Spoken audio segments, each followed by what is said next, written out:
Hey guys, welcome back to CLOWNFISH TV. This is Kneon. We're going to talk about The Last of Us Part 2 and how Polygon seems to be turning on The Last of Us Part 2. That's right, they're turning on it because of its moral ambiguity. Moral ambiguity was great when the game first came out, but now, with everything going on in the world, now is the time for black and white morality. I kid you not. Before we get into it, just a reminder, we are doing a pre-sale, a mini crowdfunder for a CLOWNFISH TV hard enamel pin. It's going to be up for the next week and a half, and when they're gone, they're gone. It's a limited edition. When we said limited edition, we meant it. Whatever order we place for these pins, I think that's going to be it. We will see. So, let's talk about this article. This is on Polygon. I saw this yesterday, talking about how games need to return to black and white morality. This is coming from, I believe this is an opinion piece, but it's interesting because one of the selling points for The Last of Us Part 2 was its moral ambiguity. That's how they defended the character assassination of Joel, was moral ambiguity. Like, oh, Joel wasn't really a hero, you just kind of made him a hero in your heads and he got what he effing deserved. So stop crying about it, man babies. Well now, because the world has changed just from the time of release. At least the sentiment in the country has changed just from the time of release of The Last of Us Part 2 to now. Now it's time to backpedal on that. And again, you know, this game was praised by many media outlets for its moral ambiguity. We have NME. The Last of Us Part 2 is a masterclass in character assassination, and that's a good thing. The game's magnificent moral ambiguity is one of its finest features. Kotaku, the moral ambiguity in The Last of Us.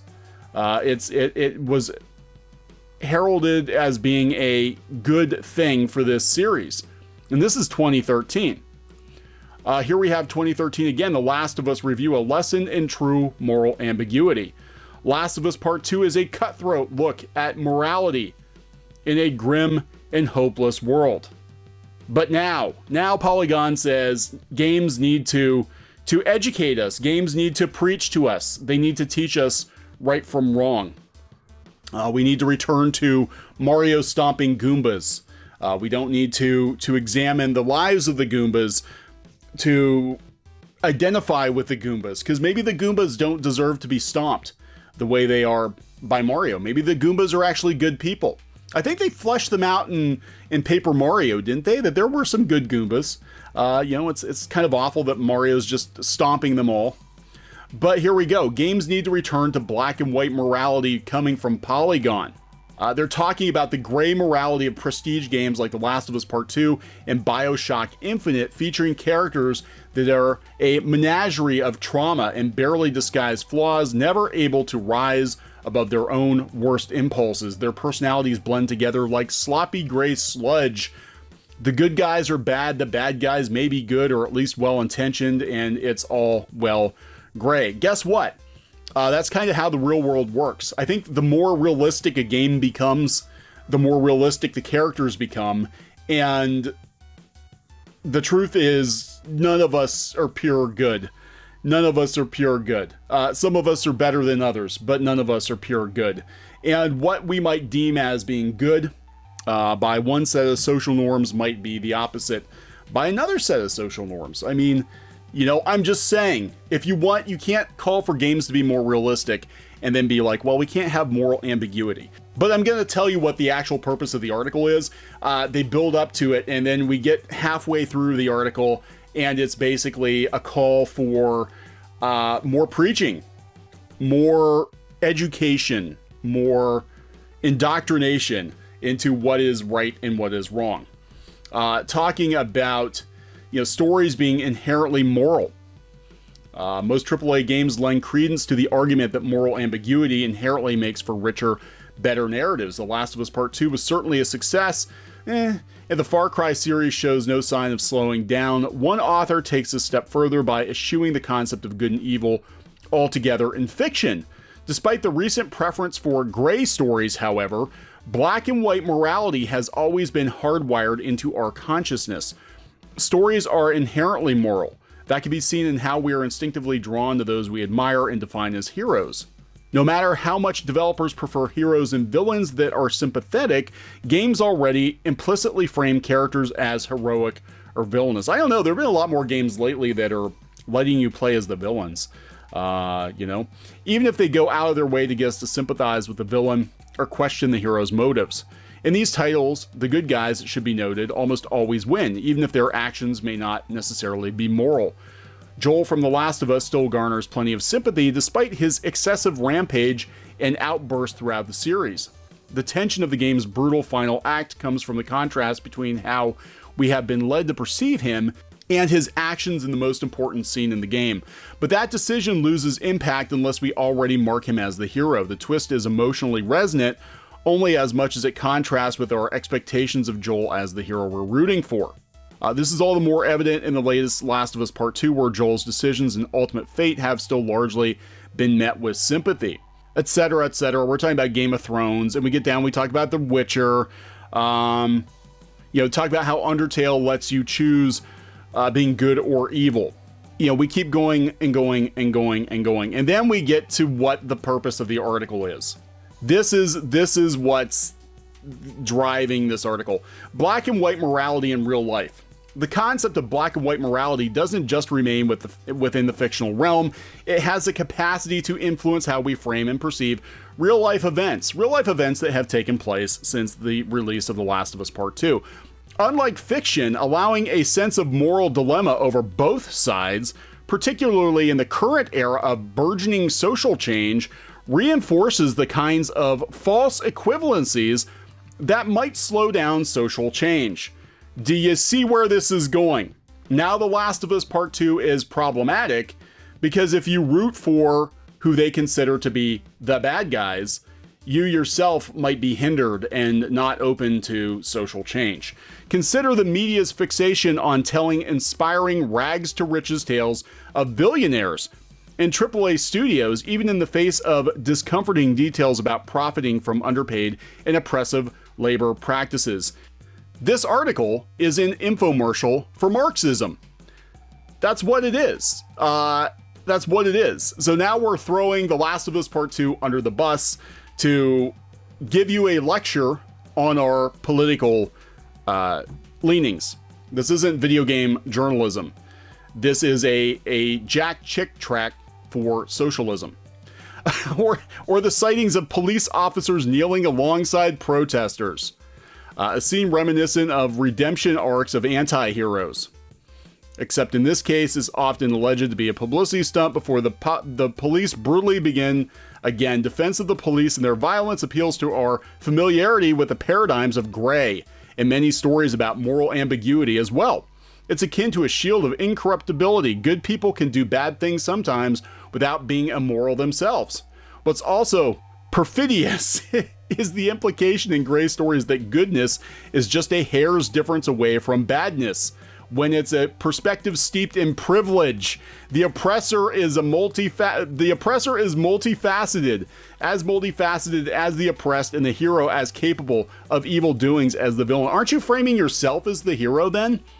If you're going to lecture people on morality, you're always framing yourself as the hero, because to be able to tell people what they should and should not do, then that means that you have to have the moral high ground, right? Isn't that wrong? Look at this. So look at this in the write-up. Fighting racism is as bad as being racist when you really think about it and want to sell video games. This perspective allows even the most racist or authoritarian among us to argue that their beliefs are just that. Beliefs they're free to pursue and should be free to do so instead of the reality of plain old boring and evil white supremacy or fascism. Oh my god, this article came off the rails. Remember Video Game Journal? Like, here, this game is coming out. Let's interview the developer. Let's talk about the graphics. Let's talk about the sound design. Let's talk about how we're pushing the boundaries of this particular generation of consoles. Video games love to blend the good and bad themselves until they become gray too, eventually, and sometimes relentlessly, symbolically arguing that all lives matter. Oh my god. This is actually worse than I thought it was going to be. The most telling example of how gray morality undercuts storytelling is the infamous betrayal by Daisy Fitzroy, a black revolutionary from BioShock Infinite. She's revealed to be just as corruptible by the allure of power as her racist enemies, even as she was fighting for her people's emancipation from slavery. But isn't that equality? That every human being, all of us, has the ability to be corrupted and to be evil. Now it's infuriating that that is the perspective of the game, BioShock Infinite, which is several years old.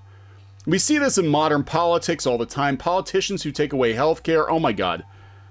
So what? This is basically Doom is making kids shoot other kids, but from a different point of view. This is video games are bad. Gamers are bad. Game developers are bad. We need to teach people what is right and wrong. We need to use the platform to teach people what's right or wrong. There was a goofy ass website.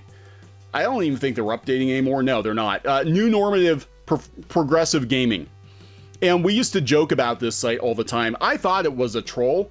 I thought it was just a parody site. I think it's actually real. And they talk about how, they talk about all the social issues tied to video games and how video games should be less violent and how all video games should not have conflict, should not have money, should not have police.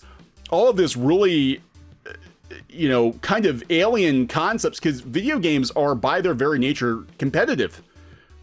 It's about winning. Video games are about winning. To win, you have to defeat obstacles in your way. Video games now are a lot more complex than they used to be, obviously, but even Pac-Man ate ghosts. That's just how it works. To win the game, you have to overcome obstacles. And we had websites like New Normative Gamers advocate for obstacle-less video games.